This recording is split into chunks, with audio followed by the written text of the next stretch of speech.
We have a boutique club in the house. It's from Texas, the club is. And we are going to pull some graphite shafts from it. This is going to be how to pull a graphite shaft. And if you stick around a little bit, we're going to show you how to put them back in. All next on Boxes to Builds at McGolf.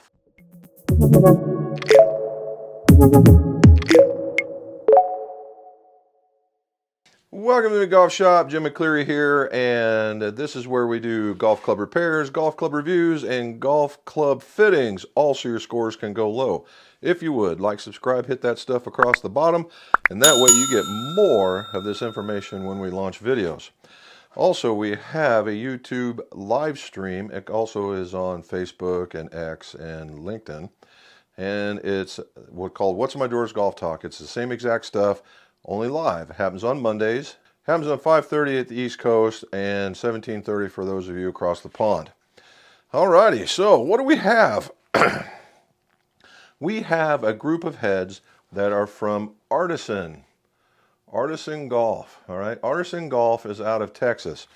Now, I've heard of these guys before, but not until recently did they surface as far as being to my attention. Okay, back in the day when Nike was a thing, they had what was called the oven.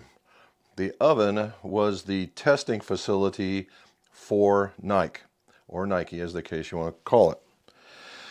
Just like everybody else had their testing facility, Callaway has the Ely Center, TaylorMade has the Kingdom, all this stuff, they had the oven.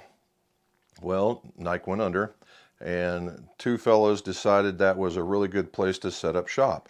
I believe it is. And they started Artisan Golf. Now, Artisan Golf offers 3 right-handed only models in irons. Basically, your blade, your what I would call a cavity muscle back or a shallow cavity, and then a cavity back club. Now, all of these are in a player's, what I would call a player's shape. They all have very little offset on them.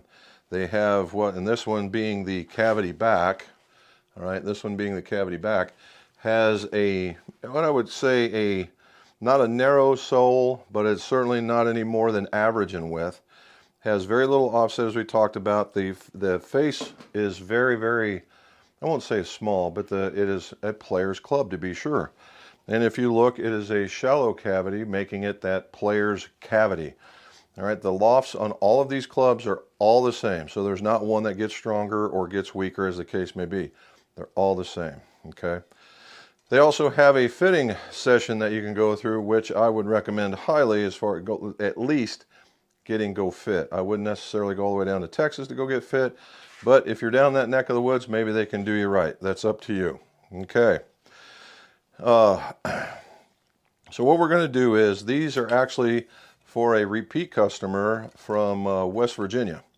And we are going to take out a set of the MMTs, and we are going to put in a set of AXIOMs. Okay? We've done this before, and the cool thing about AXIOMs is it's a Fujikura product, and what it does, it is sold in the long irons, the mid irons, and the short irons. Now, they only come in a 370 tip. Oh no, they come in a 370 tip. That means they won't go into most of these irons. Wrong answer. The tip section on this thing is thick, okay? It is very, very thick right there. And what they tell you is that on the website that you can cone these things so that it would fit into a taper-tipped hosel. So, unless you're really not skilled in that particular area, then you can either ream them out or send them to somebody that can do that kind of stuff. And that's what's happening here. So if we take a look at this, the Artisan has this humongous ferrule on it. That's not going to happen again. And we're going to take this ferrule off, and then we're going to pull it on the shaft puller to show you how to pull a graphite shaft. And then what we're going to do, we're going to install it. Now, whether we put it at the end of this one or make it another one, you'll see at the end. So stay with us and let's go to the bench. 12 seconds later. All right, so we're going to use a shaft puller to pull the graphite shafts. Now, if it was a steel shaft, you probably just heat it up and get a good hold on it and twist the thing off. and nobody be the wiser. However, with graphite, graphite is a lot of times is wrapped around a mandrel, and you have a grain that's in a graphite shaft. It kind of tends to want to do that. Sometimes it layers around, not all the time, but it tends to have layers and grains. So when you go to twist it off, you have a real tendency to take and go against those grains and open it up, and it basically destroys the tip. Now, I know there's videos out there where there's some guys and they're pulling heads and they've done it forever, and honestly that's just pure luck, and because of knowing how this shaft is made. Now, it's all in the application of heat. You get this thing cherry red, and it doesn't matter what's in there, it's all going to melt. The idea here is just to get enough heat onto this club, onto the epoxy, to break that bond and not get into the golf shaft itself, because these fibers are held together with epoxy as well. So you don't want to get it so hot that these things come apart, so that you can't use the shaft anymore. There's the real trick. All right, so shaft pullers. There are several types of shaft pullers. There are hydraulic shaft pullers, there's spring shaft pullers, and there is what I would call leverage shaft pullers. This one's a hydraulic. I think it's the easiest one to use. There are several designs, and before you ask me, no, they do not make this one anymore. It is old like me, and it's still a workhorse. Hopefully it's still like me. Now, the spring-loaded ones, you'll see that they're basically, it's a clamp that you put the golf club in, and you hold that, and it's clamped. The shaft is held in space, and then you squeeze this spring, and you get it behind the head, and then you heat it up, and the spring pressure will push it out. Now, there are other things that will do that, and it's the most basic of tools. So if you're only going to pull 1, 2, 3 shafts ever, then that's probably the way to go. It's time consuming, but it's for the investment, fine. Now, there's another one. There's what I would call a screw type, and that is it was very popular on the tour vans. And what it was instead of having this, you had a handle that had this screw mechanism that would push this unit this way, and it was very easy to use. Now, there's another one made called reverse thrust by Golf Mechanics. I think it would work just fine in the same application. The last one is a lever action, and what it is, it depends on, just like if you're throwing torque on a bolt, the farther out you get, the easier it is to pull. GolfWorks makes that one, and it has an articulation in it where you have about a 3-foot or a 4-foot bar, and you just pull on it and it just forces it out. Whatever fits your application, as long as it's getting it off there, not a problem. Now, one more I failed to mention was Mitchell. Mitchell makes a shaft puller, and is also the screw type. In the past, it only had about a 2-inch or a 2.5-inch grip section, which made it kind of hard to do on tougher pulls, but it was still a quality unit. All right, so let's get pulling this. So what do you need? You need a knife, and you need some heat. Okay. Again, this is a very specific application of heat, so we're using the butane torch. Burnzomatic. And what we're going to do is we're going to take off this ferrule, and we're going to take this monster ferrule off of here. And again, we really don't need to do a lot, maybe 15-20 seconds, maybe a little bit more, since it's a monster ferrule. You see it's starting to bubble a little bit. Okay. We're going to lay this just down on it and then pull back. As you can see, it's already starting to pull back. And the whole idea is we're making room so that my puller will be able to get in between these two pieces, and then we can pull this off later. Okay, so we got that. So now what do? About 1 minute and 20-second applications around the perimeter of the hosel. So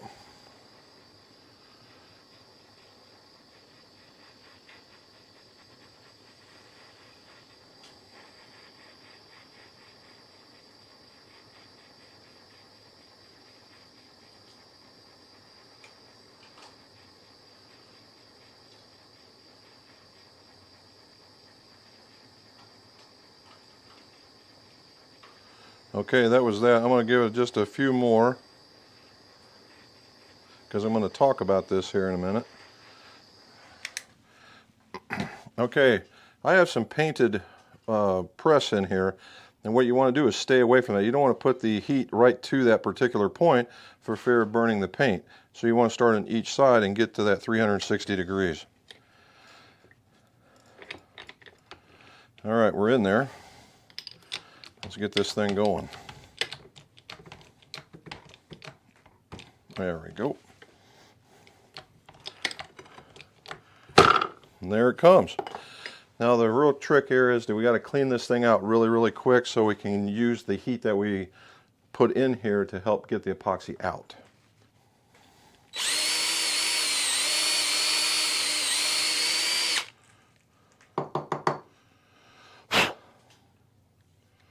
That's pretty good.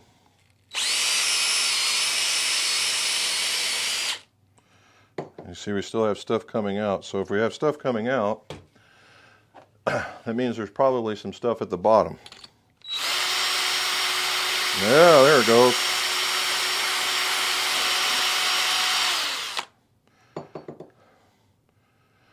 There we go. Now normally what gives it away is while you're doing any of this stuff, the bottom will get shiny. And if it doesn't, that means there's probably some epoxy in the bottom. We need to get all the epoxy out.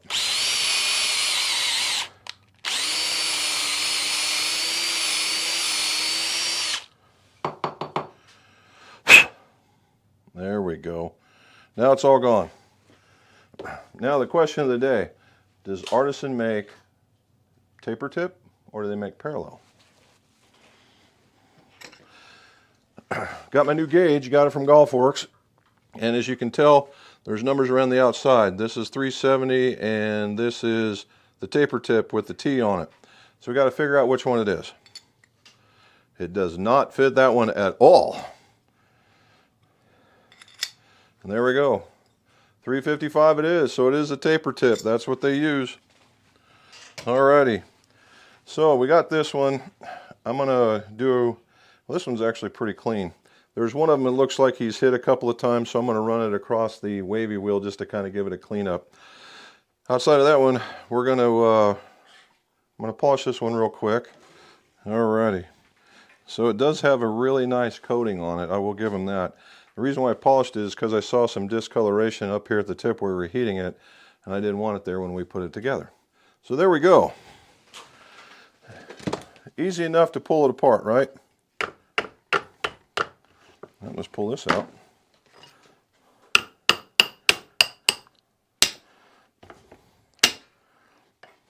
There we go. Now we're going to take this thing off. There we go. Now we have a good shaft that we can recover for later if we want, and it's all good to go. So we're going to do the other three in very fast motion, so stick along.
And so that's pulling the shafts.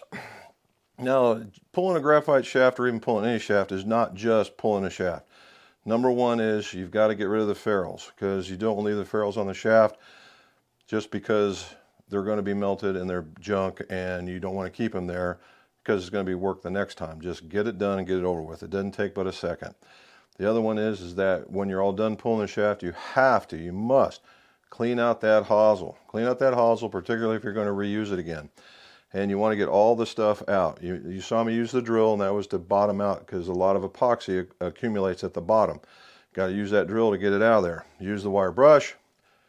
That cleans all the rest of it, and then you got your hosel taken care of. Now the rest of it is, did you use too much heat or not enough? Or in this case, I think I used just the right amount of heat, but it discolored the outside of it just ever so slightly. It caught me by surprise that it discolored, and it was just a little bit. So we polished it because the coating on this thing is actually pretty good. And it polished up real fine, and it's gone. Now, if you do that, like it happens on pings and other types of, harder type golf clubs, you can just go to a wavy wheel or a polisher and polish that stuff up. If you don't have anything like that, then like a chrome polish or a barkeeper's friend, something that removes verdigris from maybe a copper, all that kind of stuff would tend to work really, really good. Now, we got to go on to the installation. However, what I'm going to do is I'm going to make this kind of a two-parter, and we'll show you what's done at the end, because the installation in of itself is very, very important, and we'll talk about that. So, if you like what you saw, hit that like and subscribe. Tell your friends so we can get more subscribers. How about that one for just straightforward? Always, don't forget about our live stream, and let's see your scores go low.